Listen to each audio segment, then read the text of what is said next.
Righty. V, we were talking about Nindo in New York. Let's talk to Nindo. Nindo, you're live with Eric and V. What would you like to talk about today? Yes, I want to talk about an argument for a designer God. Okay, like a Louis Vuitton God? No, not like a Louis Vuitton God. Oh, okay.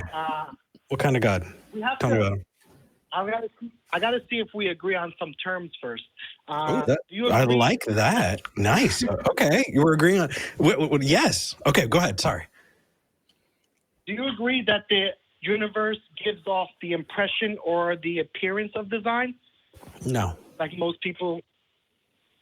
Well, most physicists will disagree with you and cosmologists. I really don't care. You're talking to me, and if you're going to use the argument from authority, then we're done.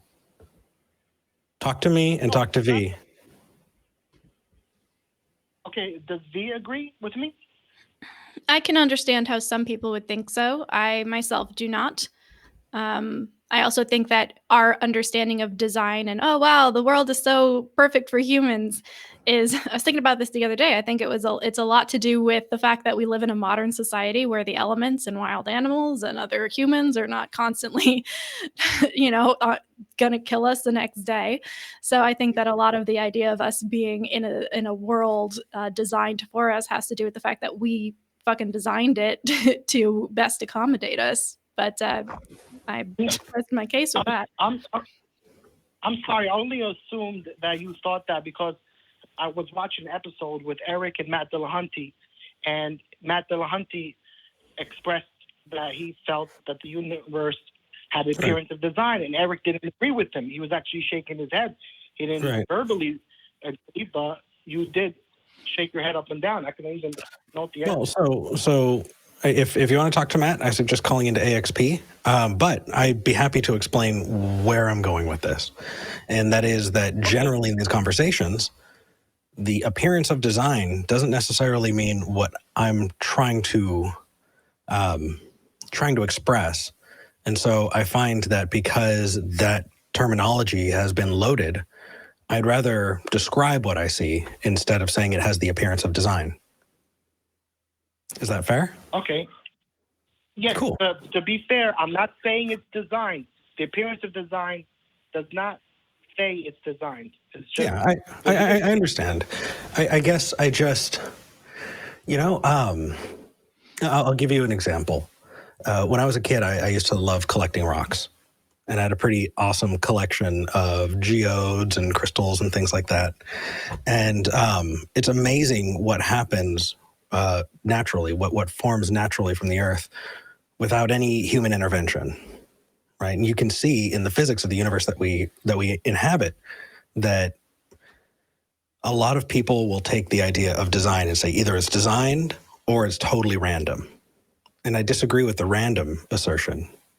And so I might be strawmanning you here. Do you think the opposite of design is random? Maybe agreeing on terms and definitions would be good. I mean, I would accept that, yeah. Okay, so I'm happy to tell you I don't think we live in a random universe. I think we live in a universe where if I drop a thing because I'm on a planet that has gravity, that thing will fall to the ground, right? If it was entirely random, that wouldn't happen, right? And because we live in a universe that has all of these different characteristics, I wouldn't say that random is something that you could apply to this universe. And so if the only two choices are random and designed, then I couldn't pick either. Do you get what I mean?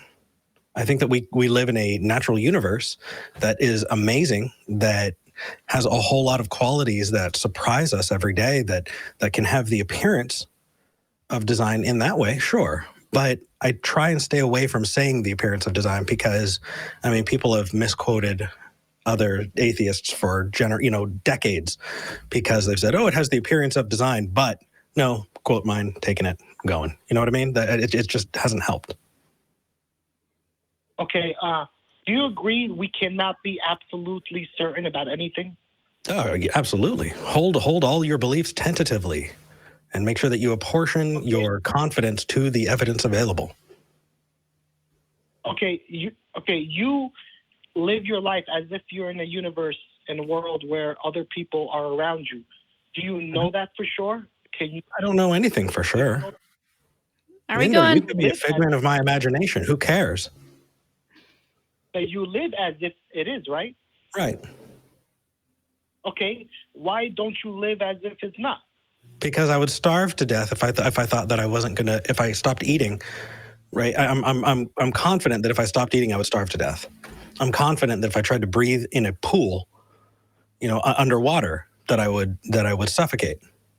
Whether or not it's a figment of my imagination, I'm still going to behave in this world that I'm in, following the same rules that I'm seeing everywhere else.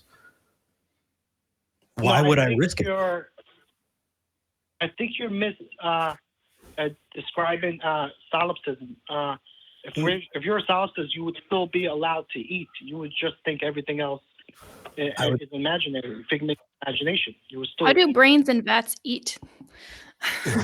Exactly. No, I think I know where you're going with this, Nindo. Let me jump in and see if I can cut to the chase here a little bit. Are you going off of the idea, well, if it's the appearance of other people in the world influencing us to act as though there are other people in the world, why wouldn't the appearance of design influence us to believe in a designer? Yes. Why am I irrational for believing there's a designer if you're not irrational for believing there's other people around you? The second that you can show me a design...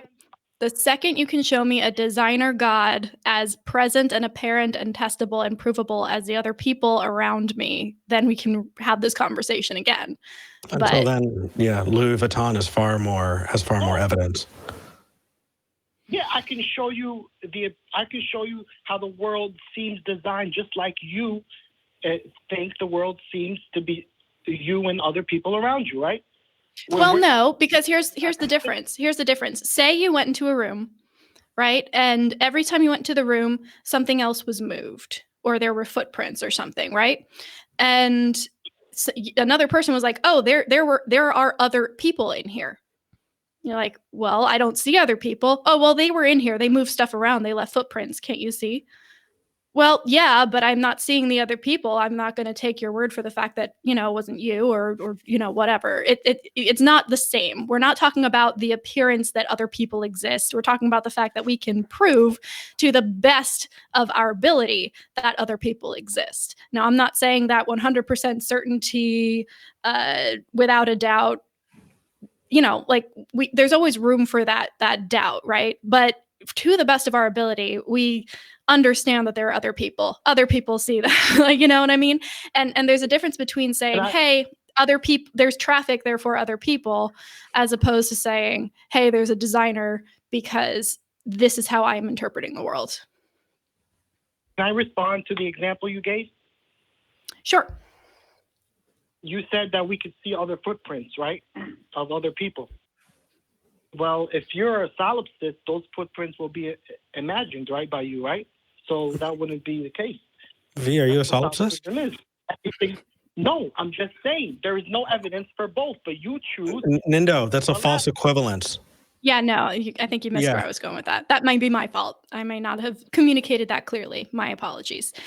My point is, you are talking about looking at a thing on one hand, people existing, and talking about looking at a body of questionably strong evidence on another hand to make the assumption of something else. We're not comparing two sets of evidence. We're comparing a thing and then evidence of a thing, and we can't do that. That's not possible. Do you understand? Does that make sense? Yes, I understand. Yes, Okay. I understand. But I'm also looking at a universe that appear to be designed just like me and many other people think.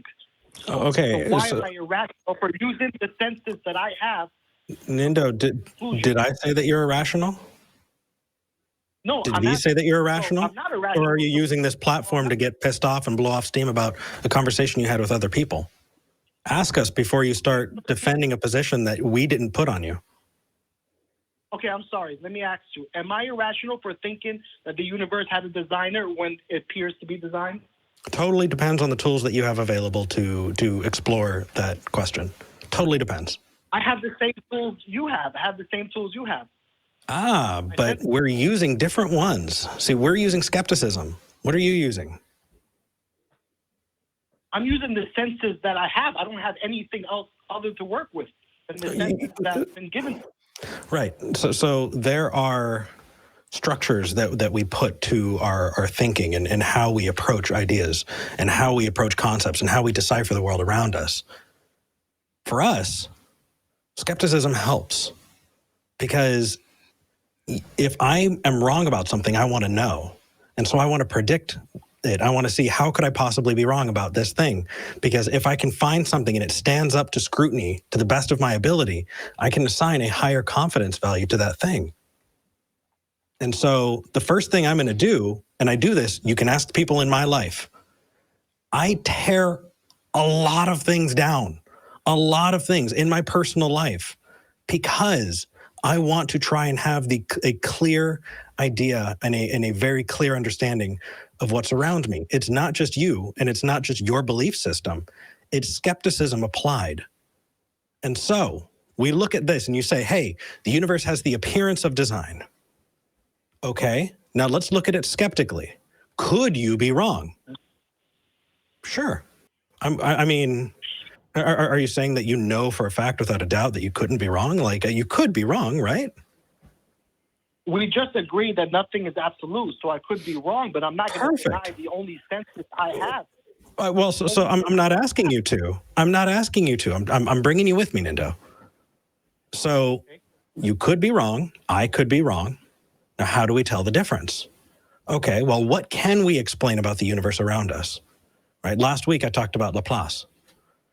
Right. The idea that or the example of someone charting the movements of the planets and other celestial bodies and not having a place for God because there was no need of that hypothesis. There was no need of it. Can we have this world that we're in? Is it possible that this world that we're in could have come about naturally? Well, we do have evidence of natural processes. We see them every day. And so how much can we describe? How much can we learn about those things that we don't know? Because right now, I can tell you that for the things that we have been able to describe and replicate, we have natural explanations. I don't have any examples of magic being an explanation that is replicable or that has undergone rigorous study.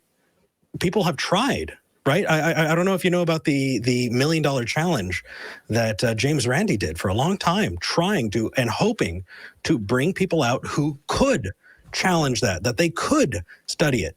Nobody ever won the $1 million. So when you're saying it has the appearance of design, therefore God, who is to say that there's any kind of creature that could create a universe? I haven't seen one. Have you? So why are you making the assumption? Wouldn't it be better to ask the questions and follow where the evidence leads? Because it sounds like what you're doing is saying you can't get your head out of a box because solipsism, I'm right. And that doesn't feel good. Please tell me where I'm wrong. Okay. All right. You said I can't get my head out of a box, solipsism, therefore I'm right. I mean, I don't know if you're straw manning me, but I'm asking you. I don't want to straw man you. I want you to correct me. No, I'm saying you agree that nothing is absolute. You're not absolutely sure about anything. Could be a brain in a vat, and you could not be a brain in a vat, but you choose to live as if you're not a brain in a vat because that's what appears to be true about the reality that you experience. Well, here's Nindo. Here's another thing. Okay, listen. Here's where I'm having a problem with this. Apart from the scientific stuff, which also have problems with, but in your example, you're saying, well, we can't know anything. Therefore, it seems to me like you're saying everything is equally weighted and everything has an equal possibility or percentage chance of being true or false. Just because I say I can never be 100% certain about something does not mean that everything is 50-50, right? There are some things that are easier to predict and easier to test and easier to prove to the best of our ability than others. So just because we're saying we can't be 100% certain about anything doesn't mean that there's a 50% chance that I'll sprout wings and fly tomorrow, right? It's there. You know what I mean? You can't say therefore everything is possible equally. That's not how that works. No, I'm not saying it's 50-50. I agree.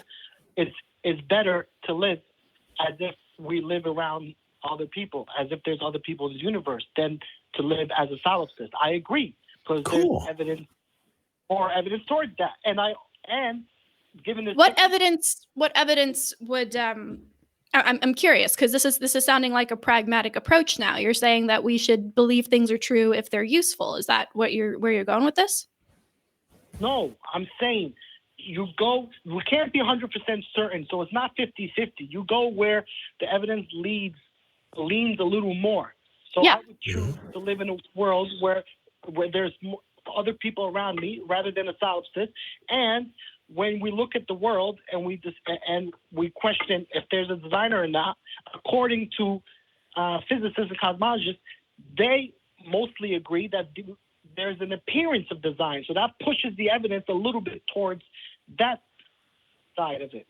So, well, here, I think we're both. Yeah. Can you give me quotes from these physicists and cosmologists that call the universe, not the Richard Dawkins quote, every single week, not because that one. That one. There's a comma and then but. Right. So every single person quote, takes that out of context. Or don't. But if you're going to say the quote, say the whole thing. Matt Dillahunty. Matt is a great guy. He's not a physicist. He's not a cosmologist. Where are these experts that you're quoting? Don't give me half of a Dawkins quote. Yeah. Don't give me half of a quote. Give me a full quote. Give me a paper. Give me some kind of thing that you're referencing when you say this, because that honestly would be good evidence for me, right? You point me to a peer-reviewed source by cosmologists who say that what you're saying is correct, and then we can have a conversation. But until then, you're just making assertions. So you disagree? Okay. What about the astronomer Fred Hoyle? What about him? He said the appearance of design is He agrees with me. Can you give me the full quote, or are you just going to use the same word? I've used the term appearance of design in this conversation. That doesn't mean I believe that that's the case. Okay, I'll give you the quote right now. Okay, my atheism was greatly shaken by these developments, and he's talking about a fine-tuning. He went on to talk about fine-tuning and special features of the universe and how it's perfectly aligned for us to exist, for our species to exist, our intellect. And he went on and on. That's Fred Hoyle. You can look up his name and just type Fred Hoyle, appearance of design, it'll come up. And there's many others. I just don't have their names now. The information is out there. Wait. This is the same Fred Hoyle who rejected the Big Bang Theory and promoted panspermia as the origin of life on Earth? Same dude? I don't know. I don't know about the Big Bang Theory, and I don't know about if he rejected those. I just read about the appearance of design. I didn't look up anything else, because that's what I was defending today. Sure. Okay. That sounds like it might be leaning toward confirmation bias, don't you think? No. You wanted these quotes, but this is what I see myself. This is what I feel using my senses. So okay. There's another piece of skepticism And it's not just skepticism, but what we want to do is we want to make sure that what we want to be true is not negatively impacting our ability to research and look for it, because we do have confirmation bias. It's a thing, and we all need to account for it. And so, but I kind of just want to back up just a little bit here, if I may. Okay, so I've read several Dawkins books that have talked about the appearance of design. In each one, there's a ... but it's not designed, or but there's the illusion, and there's the illusion of design, but it's just that it's an illusion, or it may have the appearance of design until you look into it. Sure, but because I read the books, I can tell you that trying to contextualize it the way you are is not okay. It's just not. So let's give you a tool that I think is useful. Occam's razor. Okay. Okay. Do you know what Occam's razor is? If you do, Yes, then I I can know find something else entirely, and we can go in a different direction. I know Occam's razor, and it doesn't apply to this. Okay, hold on. So let's focus that on solipsism. Right? There's the world that we're in, and then there's the world that we're in as seen through a brain in a vat. Which one has more assumptions? The solipsist view. You're right. Therefore, Okay. I feel a lot more justified in using Occam's razor to cut that one out. That is a reasonable way to approach solipsism, and that's how I do it. So Now, let's do take it a with look the at the design. universe. Let's look at the beginnings of the universe. What has more assumptions? Now, I'm not saying that that's necessarily going to get you to truth every time, because sometimes there are amazing explanations for things that are just totally non-intuitive. But if we're spitballing, which we are, I'm assuming you're not a cosmologist. I know I'm not. Then let's see which one has more assumptions. That the universe, Let's see. however it began, or if it began, is natural, or that there is some kind of magic to it. I mean, what word would you use to describe God creating a universe other than magic? Okay, you want me to apply Occam's razor? Yes. While we're still under the assumption that, are you going to grant me that the universe appears to be designed? Are we still under that assumption? I don't think we were ever under that assumption. All no, three of us. I think that was you. Yeah, we were responding to it. I think that we live in a universe that has laws, and If you apply Occam's razor, right? Let me answer that question. If you apply Occam's razor, right, Right. to what you just said, I think there's more of an explanation if you cut off the designer, because then you have zero cause. You can't, that's okay. you can't cut off. You have Well, zero cause.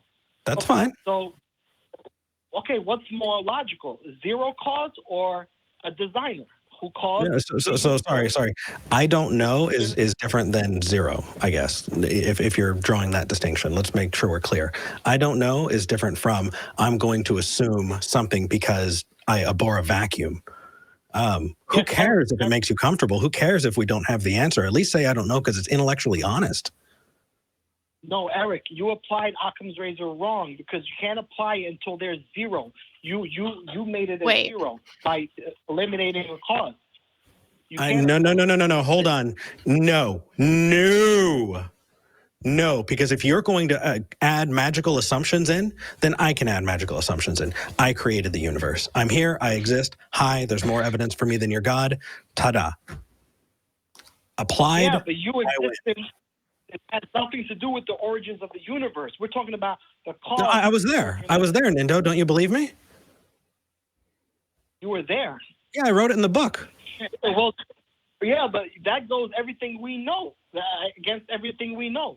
No, you know about me. You read about me in my book.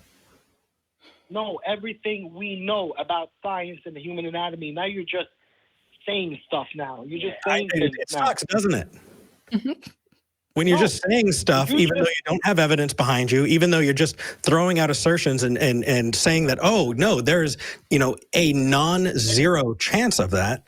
Dude, we don't live in a magical universe. Can you admit that you applied Occam's razor wrongly in this case? No, Occam's razor has nothing to do with getting down to zero. So we're talking about... No, you got down to zero, not me. You got down to it. Occam's razor doesn't work if you get down to zero. There has to be the minimum clause or the minimum. Okay, so hold on. Let me go with you there. Would you say that if we're applying it the way you're talking about it, that there's an equally likely chance that it is equally likely that your God created it? It's equally likely that I created it. It's equally likely that unicorns created it or fairies created it, and it's equally likely that anything anyone could make up created it. Would you say that all of those things are equal given that? Now you're applying red herrings when you mention unicorns and stuff like that. You know what I mean when I say designer God. No, I'm asking you because so you're throwing out a magical answer to things, and you're saying it's better than nothing. You're using that word magical as a red herring. Magical. Is God not magical? What's more likely? Hold on. Is God not magical? Please correct me if I'm wrong. I don't want to straw man you here. Is God not magical? I don't want to say no. It's just the way you use that word in certain words. You know what I mean. Give me a different word. That's okay. Give me a different word. Intelligence, all powerful, transcendent. Okay, well, I can't follow you with all powerful. I mean, there are logical problems with that. There's no maximally powerful. Maximally powerful. Okay. Is there anything that's maximally powerful? Like, can I point to a maximally stinky thing or a maximally bright thing or a maximally blue thing? I mean, if we're talking about descriptors here, does maximal mean that? I don't understand how you have evidence of that being a thing. Okay, let's go back to Occam's razor. What's more likely, okay, that a universe that appears to be designed and fine-tuned, appears, I didn't say is, was created by a designer, or a universe that appears to be designed and fine-tuned just came out of by itself or any other means other than a designer? What's more? Okay, there is zero. No, hold on. There is zero evidence of fine-tuning. We live on a planet that is mostly impossible to live on. Why? Because it's mostly water. That doesn't seem fine-tuned. It doesn't seem made for us. It seems like the vast majority of the universe is empty space that we can't breathe in. So if it was fine-tuned, it was definitely not fine-tuned for us. But yet we're alive. It was fine-tuned for life. I didn't say only us. It was fine-tuned for life. You can. What percentage of the universe is fine-tuned for life, Nindo? The percentage that life lives on. I mean, come on. Yeah, you backed yourself into that one, man. So the vast majority of the universe is empty space. No, you don't understand the fine-tuning argument. The point is, we're alive, and the only way that we're alive, the only reason for it is the universe is the way it is, specifically fine-tuned. Hold on. See, you're putting that word in there. I was up to you to a point, but then you put fine-tune in there. Yeah, we're alive, and that's all that matters, and I agree with that. Mm-hmm. Yes, we happen to be on a planet that supports this form of carbon-based life. I also agree with that. The idea that it is fine-tuned is something you just dropped in there. Why did you drop that in there? Can I explain? I'll explain why I dropped it. Sure, please. Okay. And again, I'm going to say appearance of fine-tuning, all right? Now, I think that you're putting appearance of in there just so you can use the words you like using. No. Listen. Okay, if we change one thing about the Earth, its orbit, its distance, whatever, will we be here? Or this form of life be here? I know the argument. Maybe another form of life will be here, but would we be here? Possibly. I have no idea, man. That is for people far smarter than me. I'll defer. Possibly, yeah. And they all say you change one thing, 1 degree, and life as we know it is not the same. I think you've got to redefine all. No, that's not accurate. That's not accurate, Nindo. Various parts of our existence, our ecosystem, the force of gravity, how close we are to the sun at any given point, change by more than 1 degree, whatever a degree means in this context. The components of what make this atmosphere and this ecosystem work are constantly changing. And we're still here. Yeah. On top of that, we don't travel in a perfect circle around the sun. We travel in an elliptical orbit. That means that we are, throughout the year, getting closer to and further away from the sun. So please tell me again that if 1 degree changed, that we would all be dead or not be here, because it changes all year long.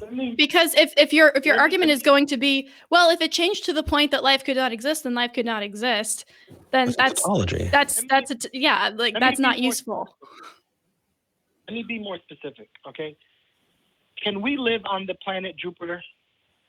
Not yet. No, we can't, okay? There's no not yet. It doesn't seem fine-tuned. Currently now, we can't live on there. But correct. We live on Earth. You know why? Because Earth gives the appearance of fine-tuning, because we're here, but we're not in Jupiter. So Earth gives the appearance is fine-tuned for life to exist. And Jupiter is not fine-tuned for life to exist. Can a puddle collect on a flat surface as well as it can in a divot? What? Can a puddle collapse? Can a puddle exist on a flat surface with no divots, or can it only exist in some circumstances? What does that have to do with anything? It's a good point. We've been following you around. We've been following you around. Follow me for a minute. Can a puddle exist equally well on a flat surface with no divots, or can it exist better in a hole? I know where you're going with this, and that doesn't apply, because I'm not talking about equally well. I'm talking about just... Answer yes or no, Nindo, yes or no? Yeah, okay, no. Okay. Does that mean that the hole was created to house a puddle? Is that the reason that the hole was made? Oh, you're talking about that galaxy, that book? I forgot. Hitchhiker's Guide. Douglas Adams, yes. It's not a Hitchhiker's Guide. Honestly, you're saying the same thing. Honestly, you're saying, well, we can't exist on Jupiter, but we can exist on Earth.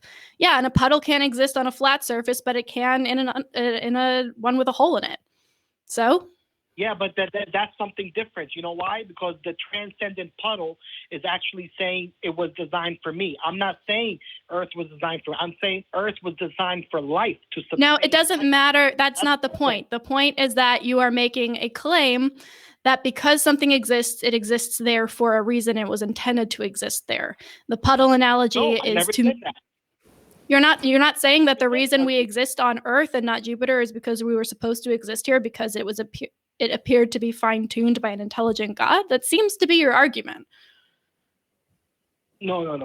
Okay, you're not understanding the fine. Wow. Okay, I completely misunderstood this. Can you please restate your thesis?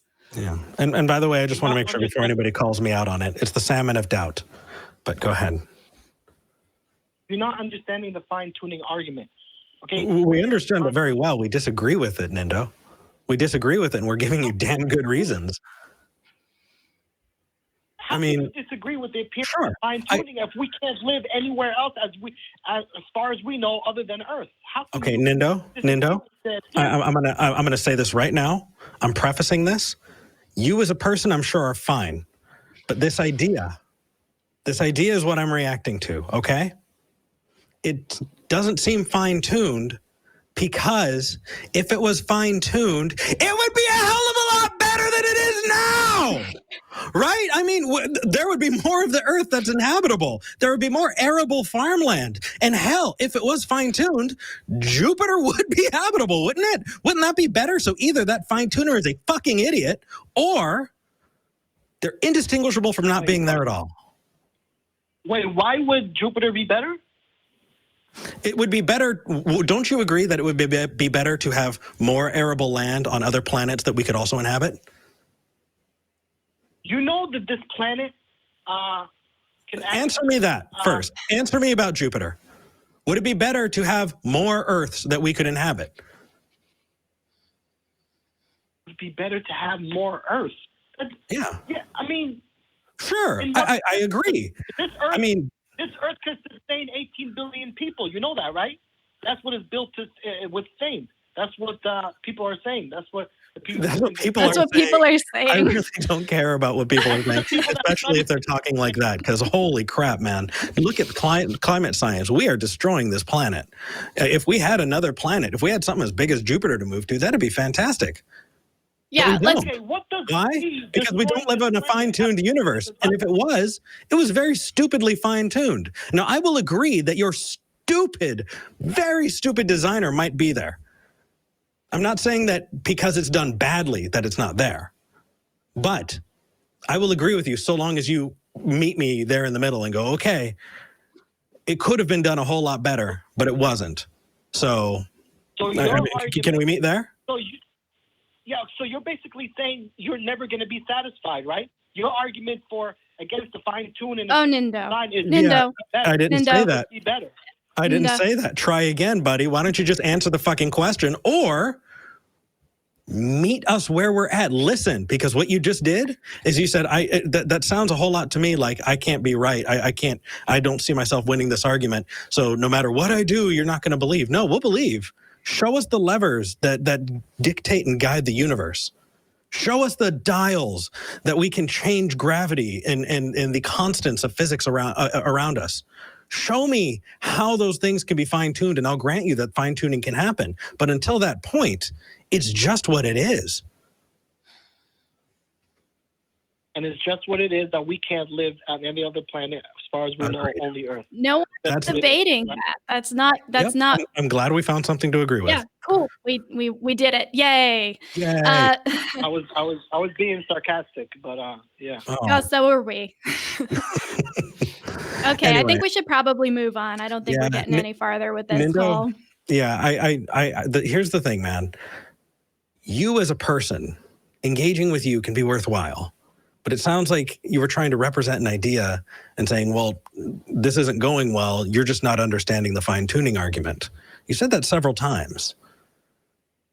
I'd rather talk to you, man. I'd rather talk to you and engage with you. But it seems like that's not what your intent was. And if that's the case, then yeah, we're only going to have so much time for the fine-tuning argument. That said, it looks like you've called before under different names. It's fine that you use different names. Just be consistent. Otherwise, we're not going to have any idea of how our conversation has progressed, and that wouldn't be very helpful. Whatever I want to call myself, am I not allowed to do that? Oh my gosh, did you listen to a word I said? You said I called by a different name. Okay, I said okay, I did. Why am I not allowed and why did I ask you to maybe call in with the same name? So we can track our conversation across calls. If you think that's not worth it, then we can talk to people who will. You have all your freedoms, buddy, but you do not have a right to this show. Bye. But sometimes I might. Okay.